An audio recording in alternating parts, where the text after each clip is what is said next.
Assalamu alaikum, dear students. Hope all of you are doing well. It's our lecture number 7. In the previous lecture, we learned about one of the sense organs, that was about the eye.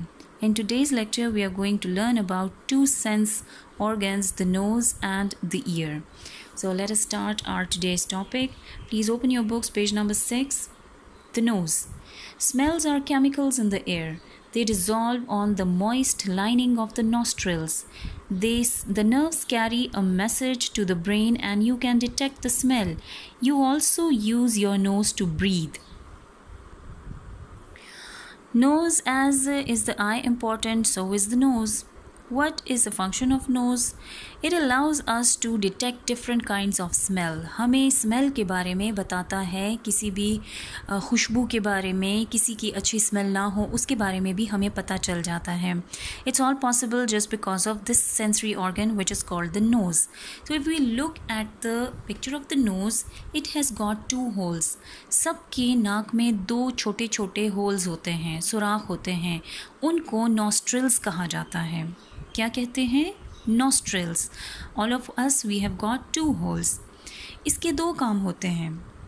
एक तो ये हमें सांस लेने में help out करता है, like it helps us in breathing. We all know that living things, they breathe in and breathe out air, and for that purpose there are two holes in our nose. These two holes are called the nostrils. They allow the air to enter in and allow the air to come out. So it helps us in breathing. एक तो इसका ये काम हुआ. दूसरा सबसे important काम ये है कि ये हमें स्मेल्स के बारे में बताता है कि हम कोई भी चीज़, हमें खुशबू आती है, मतलब अगर घर में भी कोई खाना पक रहा है, we can easily understand that some kind of a dish is cooking.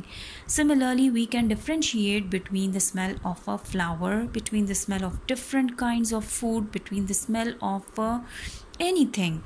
So what are basically these smells? These smells are simply the chemicals in the air which spread out. ये वो chemicals होते हैं जो कि हवा में scatter हो जाते हैं, फैल जाते हैं और फिर हमारे नाक के थ्रू हमारे नोज़ में जाते हैं. हमारे नोज़ में छोटे छोटे सेल्स होते हैं, उनको ऑल्फैक्ट्री सेल्स कहा जाता है. ये ऑल्फैक्ट्री सेल्स जो होते हैं, they send the message to the brain, क्योंकि नोज़ का एरिया फेस के साथ है और फेस बहुत ही करीब है हमारे ब्रेन के साथ. So it sends this message from the olfactory cells to the brain through nerves, and then the brain allow us to differentiate कि whether the smell is good or the smell is bad. The third sense organ is the ear, कान. What is the function of ear? Ear के दो functions होते हैं. One is hearing and the other one is balancing. Hearing का मतलब होता है सुनना. Like we can hear different sounds, different voices, and even we can differentiate between different kind of voices. Balancing of the body, इसका क्या मतलब होता है? Like how we handle our body when we walk, when we sit, when we stand, ये तमाम जो होता है इसको balancing कहते हैं. So both of these functions, they are performed by one of the sensory organ that is called the ear.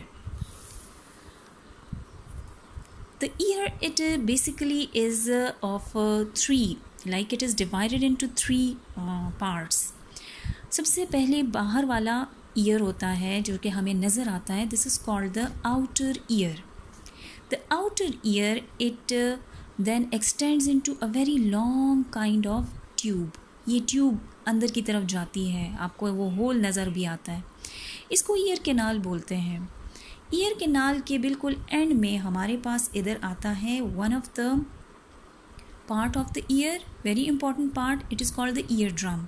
Ear drum जो होता है, ये मेम्ब्रेन होती है, बहुत ही पतली झली सी होती है और इतनी ये पतली होती है कि हल्की सी आवाज़ के साथ ये वाइब्रेट करना शुरू कर देता है.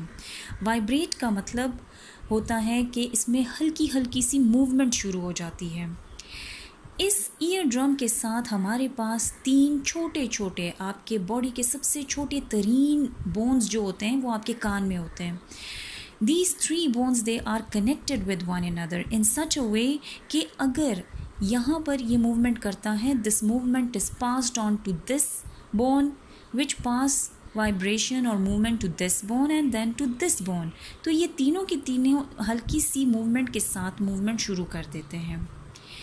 यहाँ से लेके इस हिस्से तक जिसमें आपके पास ये 3 छोटे छोटे बोन्स और ईयर ड्रम आता है, ये मिडिल ईयर कहलाता है। ठीक है, फिर उसके बाद सबसे आखिरी और inner part of the year आता है, इसको कहते हैं इनर ईयर। इनर मीन्स सबसे अंदरूनी हिस्सा। ये बहुत इंपॉर्टेंट हिस्सा होता है। It has 2 parts. This round and round part, आपने देखा होगा बहुत सारे एनिमल्स ऐसे होते हैं, छोटे छोटे खेतों में आपको नज़र आते हैं, जिनकी ऐसे शेल होती है स्नेल की तरह। इस पार्ट का जो हिस्सा होता है ये स्नेल की तरह, ये इम्पॉर्टेंट पार्ट होता है। ये हमें हेयरिंग में मदद देता है। इसका काम होता है हेयरिंग में हेल्प करना। जब ये हेयरिंग में हेल्प करता है तो फिर ये जो ऊपर 3 ट्यूब्स होते हैं, इनका काम क्या होता है? इनका काम होता है बैलेंसिंग ऑफ द बॉडी। इस हिस्से में हमारे पास कुदरती नेचुरली एक लिक्विड मौजूद होता है और उस लिक्विड की वजह से हम अपने बॉडी का बैलेंस बरकरार रख सकते हैं। Outer ear, this extends into the ear canal, ये ईयर कैनाल है। Then this is the ear drum, कान का पर्दा जिसे कहते हैं। This is first bone, the second bone and the third bone. आप इनके नेम्स पढ़ेंगे इन द सीनियर क्लासेस। अभी के लिए इनकी शेप की वजह से इसको हैमर, इसको एनविल और इसको स्टिरअप कहा जाता है। Then comes the 2 most important part which is the inner ear. ये इनर ईयर में मौजूद होते हैं। This one is called the cochlea and this is called the 3 semi circular canal. Semi का मतलब होता है आधा, सर्कुलर मीन गोल, तो ये आधे सर्कल की तरह इनकी शेप होती है। All this part is filled with a liquid. This part helps in balancing and this cochlea helps in hearing anything. जब हमें आवाज़ आती है तो ये तमाम के तमाम मूवमेंट करते हैं। लाइक यहाँ से आवाज़ एंटर हो गई, ये ईयर ड्रम ने वाइब्रेट करना शुरू किया, फिर 3 बोन्स मूवमेंट शुरू कर देते हैं। ये मूवमेंट पास ऑन होती है यहाँ पर इस कॉक्लिया में। Cochlea has got a liquid. उसकी मूवमेंट की वजह से हमारे पास ये जो आपको नज़र आ रहे हैं, दीज आर द नर्व्स, ये नर्व्स हैं और इनका ताल्लुक डायरेक्ट आपके ब्रेन के साथ है। It is the brain which then tells you कि आप कौन सी आवाज़ सुन रहे हैं।